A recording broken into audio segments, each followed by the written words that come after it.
नमस्ते। आइए बच्चों, अब तक हमने पढ़ा शब्द भेद। शब्द भेद दो है, विकारी शब्द और अविकारी शब्द। विकारी शब्द में हमने देखा संज्ञा और सर्वनाम। तो आइए बच्चों, आज हम पढ़ेंगे तीसरा विकारी शब्द जो है विशेषण। तो देखिए, विकारी शब्द का तीसरा शब्द है विकारी शब्द विशेषण। तो विशेषण किसे कहते हैं? जो शब्द संज्ञा या सर्वनाम के बारे में विशेष जानकारी देता है उसे कहते हैं विशेषण। या जो शब्द संज्ञा या सर्वनाम की विशेषता बताता है, मतलब उसकी खासियत बताता है, उसे क्या कहा जाता है? विशेषण कहा जाता है। जैसे कि पीला शर्ट, मीठा आम, हरा कुर्ता, ये सब क्या है? विशेषण है। होशियार राम, सुंदर फूल। फूल यह संज्ञा है, राम यह संज्ञा है। लेकिन होशियार राम, तो होशियार क्या है? राम की विशेषता बताता है, उसकी खासियत बताता है।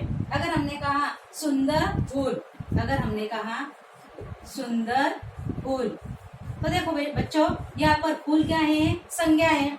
तो फूल, लेकिन कैसा? सुंदर फूल। तो सुंदर क्या है? इस फूल की विशेषता बताता है, उसकी खासियत बताता है।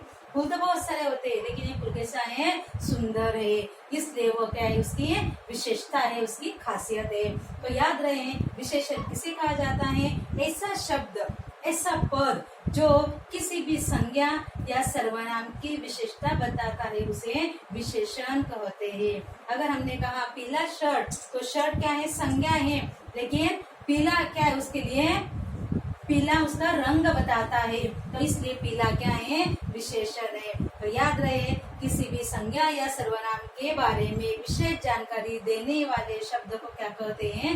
विशेषण कहते हैं। तो देखो बच्चों, विशेषण के 4 प्रकार है। कितने भेद है? 4 भेद है। उसमें से पहला है गुणवाचक विशेषण। पहला क्या है? गुणवाचक विशेषण। तो जिस विशेषण से संज्ञा के गुण, दोष, रूप, रंग, आकार, प्रकार तथा दशा का बोध होता है, उसे क्या कहते हैं? हम गुणवाचक विशेषण कहते हैं। क्या कहते हैं उसे? गुणवाचक विशेषण कहते हैं। जिससे किसी वस्तु के, किसी संज्ञा के रंग, रूप, हरा, पीला, गोरा, काला, आकार, प्रकार, छोटा, बड़ा, तो इसे क्या कहते हैं? गुणवाचक विशेषण। अगर हमने कहा बुद्धिमान पुत्र, तो पुत्र लेकिन कैसा है? बुद्धिमानी है, तो बुद्धिमान यह क्या? उसका गुण है। उसी प्रकार हम कह सकते हैं झूठी बात, लेकिन कैसी? झूठी बात, तो झूठा क्या है? उसका दोष है। तो इस प्रकार गुण, दोष जिसमें आते हैं, तो उसे कहते हैं गुणवाचक विशेषण। तो इसका उदाहरण बता सकते हैं आपको। ऊंचा पेड़ है, लेकिन पेड़ कैसा है? ऊंचा है, तो ऊंचा क्या है? उसकी खासियत है, उसकी विशेषता है। पेड़ की विशेषता क्या है? ऊंचा, तो ऊंचा क्या है? गुणवाचक विशेषण। तो याद रहे, जिस विशेषण से संज्ञा के गुण, दोष, रूप, रंग, आकार तथा उसके दशा का बोध होता है, उसे गुणवाचक विशेषण कहते हैं। तो विशेषण का यह पहला प्रकार है गुणवाचक विशेषण। कुल मिला के विशेषण के 4 प्रकार है, 4 भेद है। तो आइए बच्चों, विशेषण का दूसरा प्रकार देखेंगे, जिसका नाम है संख्यावाचक विशेषण। अब देखो, यहाँ पर इसके नाम में ही दिया है संख्यावाचक विशेषण। मतलब ऐसा विशेषण जिससे संज्ञा या सर्वनाम की संख्या का बोध होता है, मतलब उसकी संख्या कितनी है इसका बोध होता है, उसे कहते हैं संख्यावाचक विशेषण।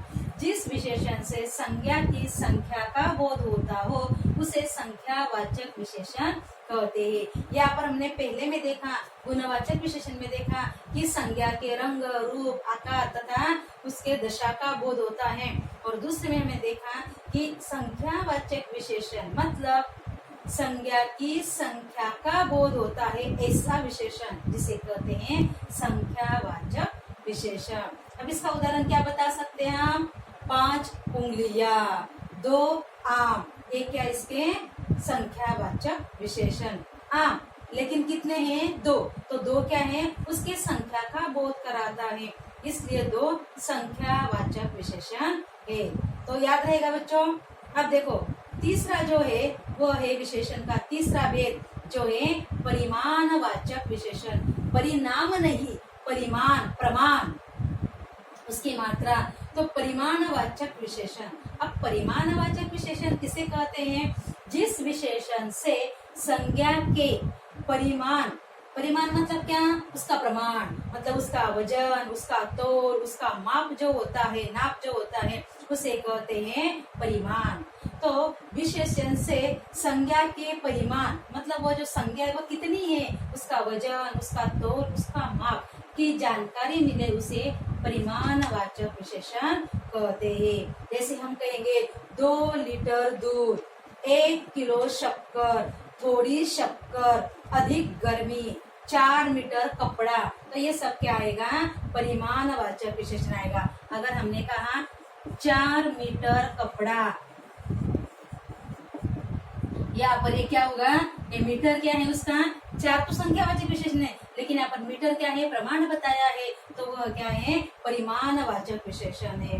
तो इस तरह से बच्चों देखो, हमने देखा विशेषण का पहला गुणवाचक, दूसरा संख्यावाचक, तीसरा परिमाणवाचक, और अब चौथा है हमारा जो प्रकार है विशेषण का, वो है सार्वनामिक विशेषण।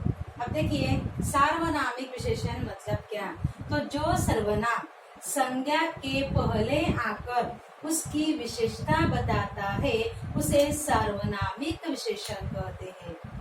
ध्यान रहे बच्चों, जो सर्वनाम, ऐसा सर्वनाम जो संज्ञा से पहले आकर उसकी विशेषता बताता है, उसे सार्वनामिक विशेषण कहते हैं।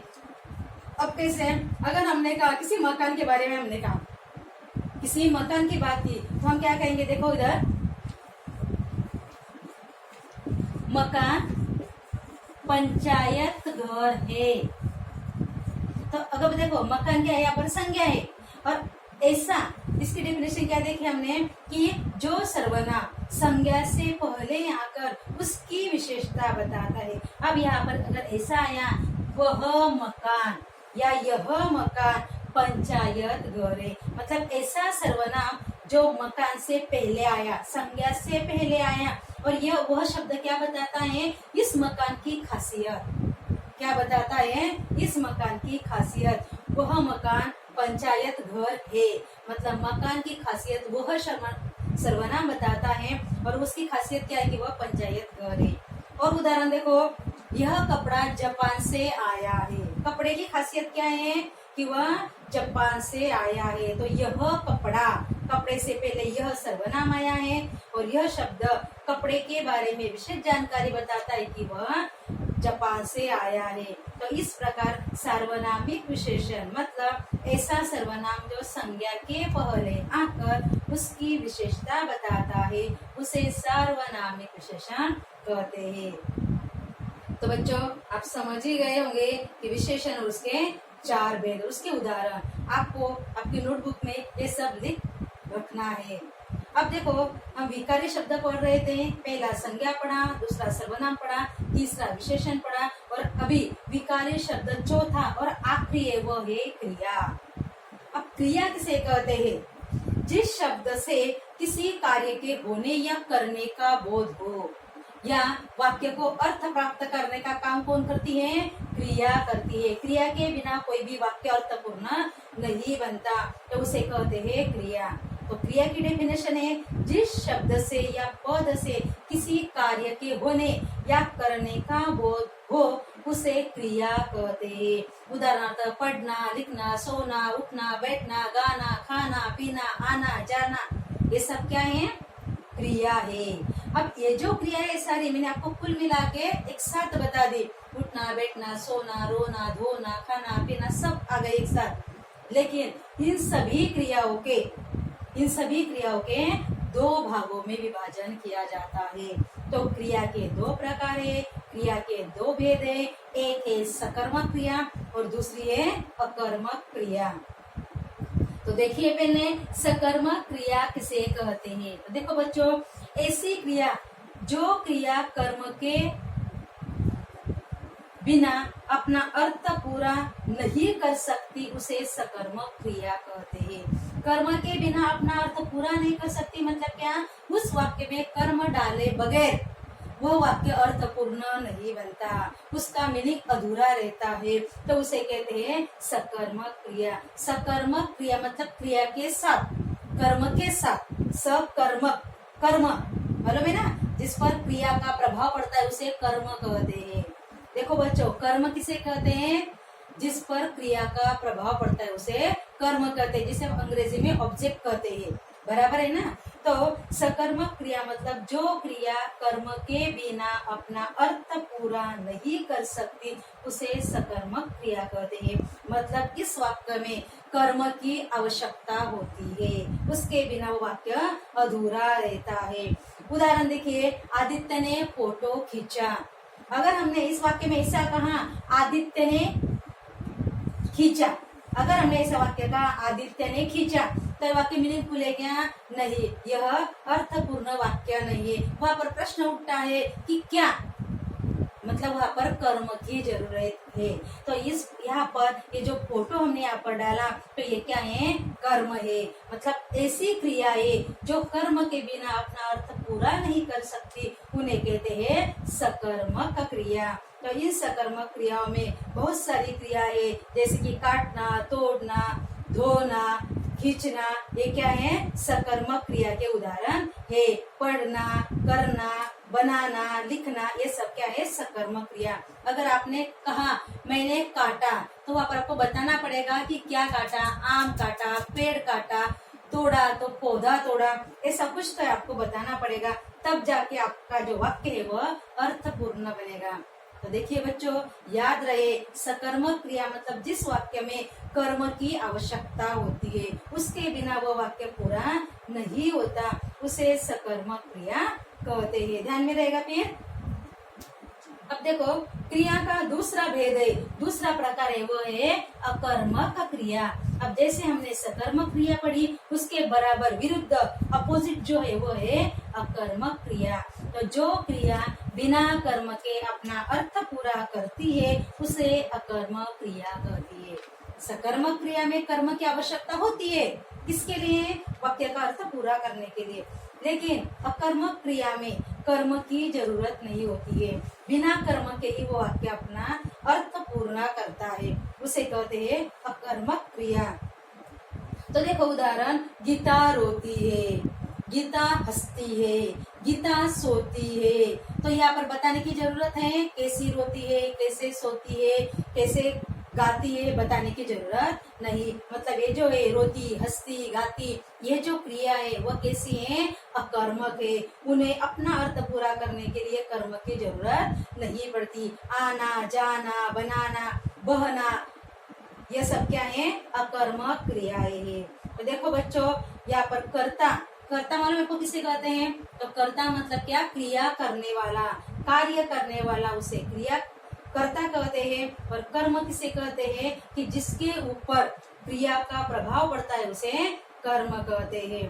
तो देखो बच्चों, आज यहाँ पर हमारा विकारी शब्द जो है, शब्द के भेद दो, विकारी और अविकारी देखा था हमने। तो विकारी शब्द के 4 भेद हैं, 4 शब्द है विकारी शब्द, संज्ञा, सर्वनाम, विशेषण और क्रिया।